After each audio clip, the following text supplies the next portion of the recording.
हुकूमत की जानिब से 27वीं आईनी तरमीम के मुजवजा ड्राफ्ट के अहम नुक्कात सामने आ गए हैं। ज़राए के मुताबिक वफाकी हुकूमत आइन के 5 आर्टिकल्स में तरमीम करना चाहती है।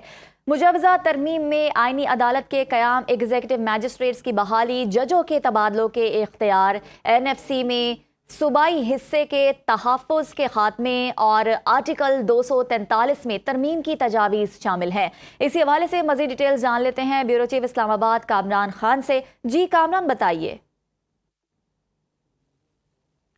जी बिल्कुल, देखिए ये जो 27वीं तरमीम की जो तफसीलात सामने आई हैं उस हवाले से जो सबसे अहम है, इसमें एक आर्टिकल 243 जो है उसमें तरमीम जो है वो तजवीज़ की गई है।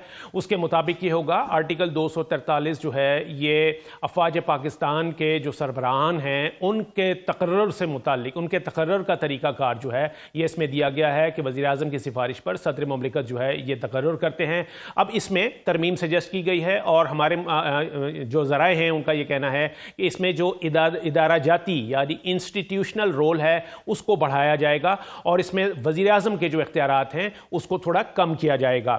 इसके अलावा जो 18वीं तरमीम हुई थी, 18वीं तरमीम में बहुत से इख्तियारात जो थे वो सूबों को मुंतकिल कर दिए थे। उसमें से जो सोशल सेक्टर के डिपार्टमेंट्स हैं, यानी सेहत हो गया, उसमें जो तालीम हो गई और पॉपुलेशन वेलफेयर है, ये वाले इख्तियारात जो हैं ये वापस सूबों से लेके मरकज़ को दिए जाएंगे। और इसी हवाले से इनका जो बजट सूबों को जाया करता था NFC के ज़रिए, वो बजट जो है वो भी NFC के हवाले से तरमीम करके वो भी वापस लिया जाएगा और मरकज़ के पास आएगा।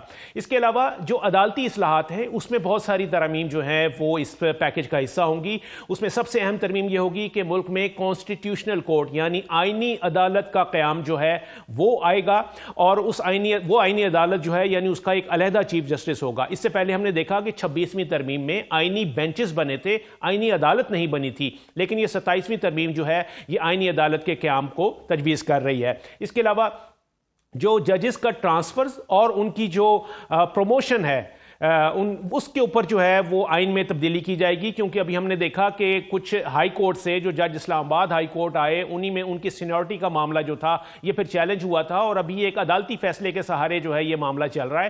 तो जजों की ट्रांसफ़र और उनकी सीनियरिटी जो है ये भी अब आइन में डिटरमिन कर दी जाएगी।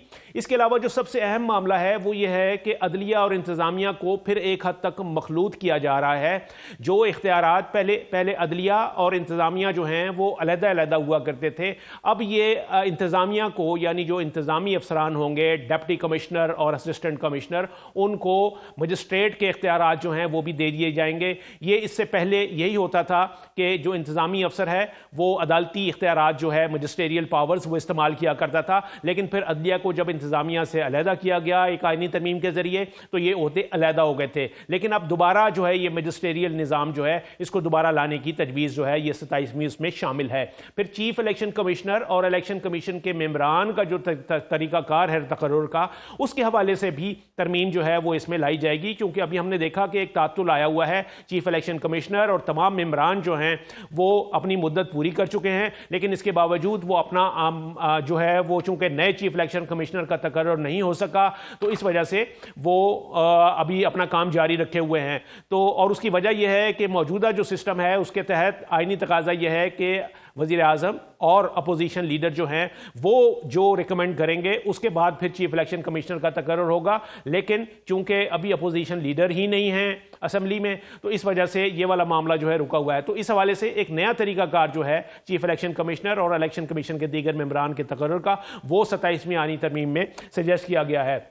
मैं बताता चलूं कि इस हवाले से तमाम तर जो तैयारियां हैं वो भरपूर तरीके से की जा रही हैं। वज़ारत कानून और इंसाफ जो है उसमें इसका ड्राफ्ट जो है उसकी नोक पलक भी संवारी जा रही है और असम्बली का जो इजलास है वो भी ये कहा जा रहा है कि 2 दिन के बाद उसको कन्वीन किया जा रहा है और इस दौरान इस पैकेज के ऊपर काम होगा। बाकायदा एक पार्लिमानी पार्टी जो है वो तश्कील दी जाएगी। वो पार्लिमानी कमेटी इस 27वीं आइनी तरमीम की नोक पलक संवारेगी और उसके बाद इसके ऊपर ज़ाहिर है कि ये आइनी तरमीम है ہے قومی اسمبلی میں اور سینٹ میں اس کے لیے 2/3 اکثریت کی ضرورت ہوگی، تو اسی کے لیے ابھی تیاریاں جو ہیں وہ شروع ہو گئی ہیں، اور آج بلاول بھٹو نے جو یہ کہا ہے کہ حکومت نے ان سے مدد مانگی ہے اس 27ویں آئینی ترمیم کو منظور کروانے کے لیے، تو یہ ایک طرح سے ایک پوری جو حتمی تیاریاں ہیں، ایک اس کی جو ڈرافٹ ہے اس کو فائنلائز کرنے کی تیاری بھی شروع ہو چکی ہے اور اس کو منظور کرنے کی تیاری جو ہے وہ بھی شروع ہو چکی ہے۔ بہت شکریہ کامران خان، آپ نے تفصیلاً اپڈیٹ کیا۔ 27ویں آئینی ترمیم کی گونج پنجاب اسمبلی تک پہنچ گئے۔ حکومتی ارکان اسمبلی اسے نظام استحکام کے لیے ضروری قرار دے رہے ہیں، جبکہ اپوزیشن اسے صوبائی خود مختاری پر وار سمجھ رہی ہے۔ ارکان پنجاب اسمبلی کی آراء پر دیکھیے سہیل بلوچ کی رپورٹ۔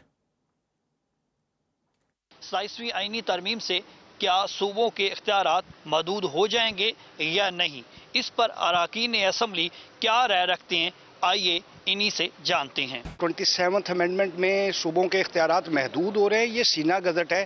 ابھی کوئی ڈرافٹ نہ آپ کے پاس ہے، نہ میرے پاس ہے، نہ کسی اور کے پاس ہے۔ اس پہ بات چیت ہو رہی ہے۔ اس میں سب سے بڑا امتحان جو ہے نا اب پیپلز پارٹی کا ہے، جو 18ویں ترمیم کے جوڑے وہ ہیں فیور میں ہیں۔ اختیارات وسائل کی جو تقسیم ہے بنیادی سطح پر، وہ بھی ہم سمجھتے ہیں کہ اگر اس ٹیکسٹ کا حصہ ہو تو وہ بہت خوش آئند ہوگا۔ 27ویں ترمیم میں یہ کرنا چاہتے ہیں کہ ججز کو اور پروٹیکشن دینا چاہتے ہیں، ججز کو اور قابو کرنا چاہتے ہیں، ججز کو اور صوبوں کو بے بس کرنا چاہتے ہیں۔ حکومتی ارکان اسمبلی کا کہنا ہے کہ 27ویں آئینی ترامیم وفاق اور عدلیہ کے نظام کو مضبوط کرے گی، جبکہ اپوزیشن ارکان اسمبلی نے 27ویں آئینی ترمیم کو صوبوں کے حقوق اور NFC کے حصے پر قدغن قرار دیا ہے۔ کیمرہ مین عباس بھٹی کے ساتھ سہیل عباس بلوچ، سنو نیوز، لاہور۔ حکومت نے 27ویں آئینی ترمیم پر پیپلز پارٹی کی حمایت مانگ لی۔ بلاول بھٹو نے تفصیلات قوم کے سامنے رکھ دیں۔ ذرائع کے مطابق وفاقی حکومت آئین کے 5 آرٹیکلز میں ترمیم کی خواہاں ہے۔ ترمیم میں آئینی عدالت کا قیام، ایگزیکٹو میجسٹریٹس اور ججز کے تبادلے کے اختیارات شامل ہیں۔ NFC میں صوبائی حصے کے تحفظ کا خاتمہ اور آرٹیکل 243 میں ترمیم بھی شامل ہے۔ تفصیلات عامر بلوچ کی رپورٹ میں۔ حکومت کی جانب سے 27ویں آئینی ترمیم کے مجوزہ ڈرافٹ کے اہم نکات سامنے آ گئے۔ بلاول بھٹو زرداری نے ٹویٹ میں بتایا کہ وزیر اعظم شہباز شریف کی قیادت میں مسلم لیگ نون کا وفد صدر زرداری اور مجھ سے ملنے آیا تھا۔ 27ویں آئینی ترمیم کی منظوری کے لیے پیپلز پارٹی کی حمایت مانگی، جس میں مجوزہ ترمیم میں آئینی عدالت کا قیام، ایگزیکٹو مجسٹریٹ کی بحالی اور ججوں کے تبادلے کا اختیار شامل ہے۔ NFC میں صوبائی حصے کے تحفظ کا خاتمہ اور آرٹیکل 243 بھی ترمیم میں شامل ہے۔ بلاول بھٹو نے بتایا کہ 27ویں آئینی ترمیم کے لیے تعلیم اور آبادی کی منصوبہ بندی کے اختیارات کی وفاق کو واپسی کی تجویز بھی دی گئی ہے۔ الیکشن کمیشن کی تقرری پر جاری تعطل ختم کرنا بھی 27ویں آئینی ترمیم میں شامل ہوگا۔ دوسری طرف پیپلز پارٹی کی پارٹی پالیسی کے لیے سینٹرل ایگزیکٹو کمیٹی کا اجلاس 6 نومبر کو کراچی بلاول ہاؤس میں طلب کر لیا گیا۔ ذرائع کے مطابق پاکستان پیپلز پارٹی کی سینٹرل ایگزیکٹو کمیٹی کے اجلاس میں ملک کی مجموعی سیاسی صورتحال پر غور ہوگا۔